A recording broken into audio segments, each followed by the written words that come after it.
Abulu, the drama has just begun. Barakat Salah, and to our Muslim brothers, and Barakat Salah to our Christians as well. Amici, in 2013 or 2014, or thereabout, Dino Melaye was leading an anti-corruption crusade over Joseph Mbu, the then Commissioner of Police in FCT. And I was there with my cameraman, and the police threw tear gas. And and I asked somebody, I said, "Where is Dino Melaye?" Somebody said he has disappeared into thin air. So who was it? Okay, it's not the period he climbed a tree. No, not that time. Not that. That was when he was. That was before. Okay, that was before. So probably Hudu Yunus Sahari barrister has disappeared into thin air. So you know how thin the air can be. You know you cannot measure air. So probably he has disappeared, and the police and INEC don't know where he is. We want to commend the president for... wait, Abulu, sorry. The INEC has said they don't know his whereabouts. Where he is. The police cannot say they don't know. The police, the DSS, the Civil Defense, the DMI, Directorate for Military Intelligence, the NIA, National Intelligence Agency. What about his family? Even the unsigned Peace Corps, the vigilante, let them tell us where he is. You know, we want to commend the president for making that bold step. We are saying here that when he arrived from Saudi Arabia, he will make his position clear, and he has asked Ari to go on suspension. But Amici, let's weigh this issue. Let's see the election monitoring groups, the civil society groups that were on INEC issues, that were on electoral issues. Where are they? I think they should keep tabs on this issue, not only us, journalists, media, following up development on Ari. I think the civil society should speak up, should let us know, or should give INEC a guide on how to fetch out Ari, because this is what we need to move forward. He has to face the music. Yeah, because if you don't show example with Ari, others are planning. There's off-season election coming up, and there's even 2027 coming up. There are local government elections, and people will just feel they will come and do anyhow and get anyhow and move away. So I think the CSOs that have been championing the cause of INEC and electoral process, they also see that this is an aspect they don't need to allow to lie low or to be swept under the carpet. They should follow up the development on Ari. They should provide information, and they should keep tabs with the whereabouts of Ari, because Amici, I must tell you, the international community is watching Nigeria, and they are watching closely how INEC will handle this matter, because Adamawa State is the state of the presidential candidate of the PDP who came second in last election. And you know what perception is. You have always said it here, perception is stronger than distance. So the perception out there is probably that the attack is on Atiku, because that is the second in command. If the court decides otherwise, it may be, we don't know. But they need to handle it with care so that the outcome will be what the ordinary person on the street will say, okay, this is justice delivered. Well, let's hope INEC has not flown a kite by telling us he has not picked his score. We have challenged the security agencies to speak up because, Nigerians always like to add 2 and 2 together. Remember here on this program, we spoke of taking him into protective custody. If I was Inspector General of Police, what I would have done was to quickly save him, to secure him, guarantee his security. I'll take him into custody. Exactly. The law empower. If I had seen him as Amechi Anakwu, I could have arrested him. But I think the law empowers me to arrest. But I think instead of saying a crime, but I must hand off the person over to the law enforcement agencies within the next 24 hours. So we are not policemen, but we understand the nitty-gritty of security, and this is how it plays out. But instead of saying that they don't know their whereabouts, I think it's an error on the part of INEC. The story we should be getting is that they've written to police to provide security for Ari, his wife, or if his wife's, his children, as well, and his relations, because anything can happen. The INEC has written to INEC. INEC has written to police to do the needful. They said, look, investigate this matter, and for possible prosecution. And what Festus Okoye also said is that they're expecting that after the investigation, police would return the case file or the report, and they are the ones to prosecute the wreck, as it were.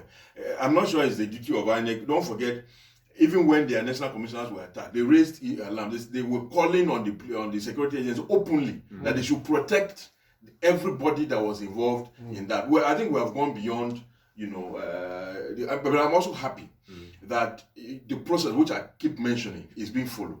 The president acted on a report that was sent to him through the office of the Secretary to the Government of the Federation by INEC. And that is why his directive also went through the same process. And that's what we are expecting. We also hope that by the time the police are done with their investigation, they will return the case file to INEC. INEC will now forward possibly that to the president, for forwarding to national assembly. That is what the president will use.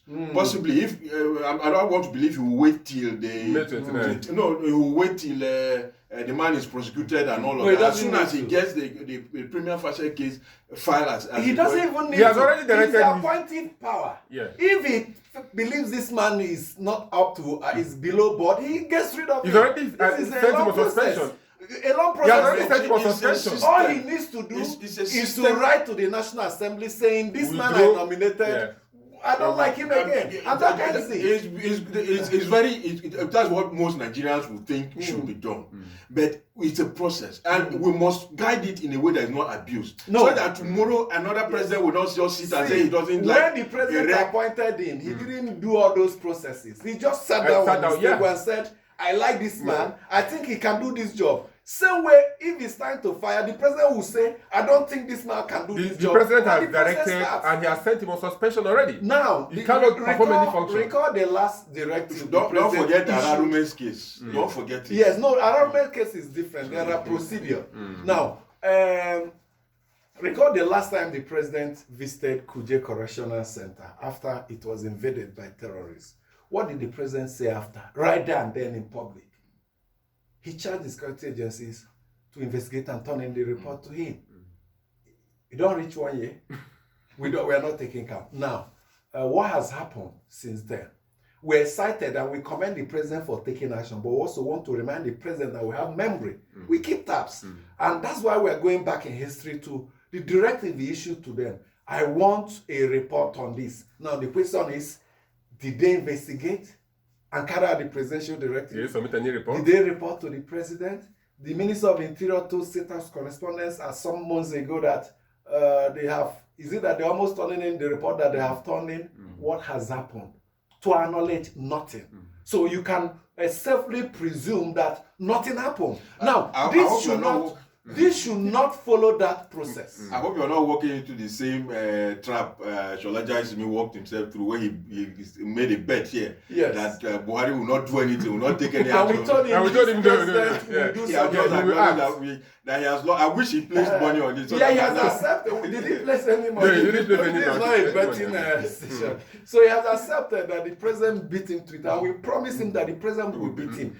We always say it to high heavens that if the easiest way to get rid of an appointee is for you, somebody appointed by the president, wait for a corruption act, document it. As soon as it gets to the desk of the president, the person is thrown away through the window. The last case was, I think, the NPA, National Nigerian Port Authority. No, there's one that happened. Nigeria Export Processing. Yeah, Export Processing Zone. That woman. Nigeria Investment Promotion Commission. NIPC. Nigeria Investment. That was last week. Now. Yeah. Immediately, a report got to the president that the woman you appointed has some Corruption cases to answer, and they established some form of evidence. Immediately, within a day of The second time he was doing that. Yes. Yeah, even in Naseni executive vice chairman. Yes, so the president will always act. But what happens? Because it's here that we saw the president, the rest service chiefs to relocate to Maiduguri. Some of them went, stayed a day, 2, 3, and ran away. So it's not enough for we'll help the president to ensure, to remind him about this directive so that it doesn't end up like that Kujeo. They must follow it through. And the president must also take decisive action if the report gets to him. Indeed, that would, like his Eid message that he's been praising himself, and reacting to Autumn for free and fair election, It's Autumn that fired. Yes, one thing you cannot take away from him is the fact that he did not interfere with it. We did not see him visibly interfere with, right from the primaries. His cousins and all of that lost the primary. It's just, if you followed some of these political issues, it's just for the leader. cousin lost the APC primary And ran to PDP. I was using the president's name. The president said, "You're on your own. I'm in APC." You know, so a number of his people, you know, in that way and manner, suffered that. So we can't take that away from him. Even at the convention ground, when RFI said he went to him when they were about to vote, Mr. President, who should we support? He said no, he will not. He's not backing any individual, any particular person. They should go and do. That's the public glare. But what happened before then? That's what you cannot take away. No, for this primary, the president stayed out. When you are talking about, you need to differentiate between the cabal. Yes, and it's when the cabal sees that the president is not interested, they jump into. Yeah. They moved in and named Ahmed Lawal. But the other counterforce, the governors led by El-Rufai and co also moved in and said no, it will not happen. You know, so we can't take that away from him. I think. He reasonably has not interfered directly with the process all along. And if that is what he means by free, fair, and credible election, he has got a pass. And some people say it's part of his weaknesses as a leader. And Babatunde Fashola made reference to it recently.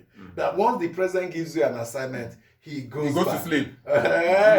He just allows you. That he doesn't micromanage. Some people have said, those appointed by the president have misused their power, abused it, because the president has not done the necessary monitoring and evaluation. So, as we are praising him, there's also the other side of him. You know, that you also need to carry out the necessary M&E. You know, you can be very religious and you not know that you are making mistakes in ensuring that what you are arranged to do is not, like Martin Cooker will tell you, the manufacturer, you don't need the manufacturer of a Benz to fix the problem of a Benz. You need a roadside mechanic can fix a Benz. So the president needs to ensure that, yes, he's astute, he's straightforward. The people that you have appointed, the ministers, the ministers are going away with a lot of issues in their ministries. I think the president should hand over note, should ensure that the incoming president knows that I ordered these things and I didn't so much do much to monitor if they completed it or not. I ordered this. There's I gave this directive to be concluded. You should not hand it over. Tebe has listed what the problems and complications Buhari will hand over to the next president, including a lot. And you succeeded with that. Fuel subsidy. He has he will hand over this problem. Unpaid ASU salary. Unpaid 8-month ASU salary is there also. That is handed over. This problem, the president must solve. We need to go in